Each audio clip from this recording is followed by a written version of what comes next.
పల్నాడు జిల్లా సత్తెనపల్లి పోలీస్ స్టేషన్లో విచారణకు హాజరైనట్లు మాజీ మంత్రి అంబటి రాంబాబు చెప్పారు. పోలీసులు అడిగిన ప్రశ్నలకు సమాధానం చెప్పామని అన్నారు. చంద్రబాబు లోకేష్ ని పనగట్టుకుని తమపై కేసులు పెట్టిస్తున్నారని ఆరోపించారు. జగన్ పార్టీ పెట్టిన దగ్గర నుంచి ఆయన వెంటే నడుస్తున్నారని అన్నారు.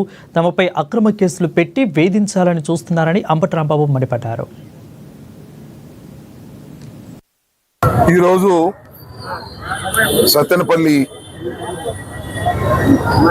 రూరల్ పోలీస్ స్టేషన్లో నా మీద మరి కొంతమంది ముద్దాయిల మీద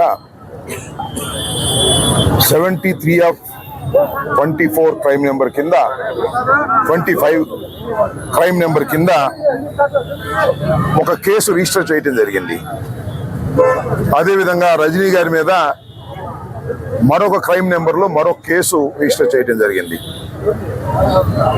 ఈ రెండు కేసుల్లోనూ మాకు నోటీసులు ఇచ్చినందువల్ల ఈరోజు రూరల్ పోలీస్ స్టేషన్కు హాజరై వారు అడిగినటువంటి ప్రశ్నలకు సమాధానం చెప్పి ఎంక్వైరీలో పాల్గొనడం జరిగింది.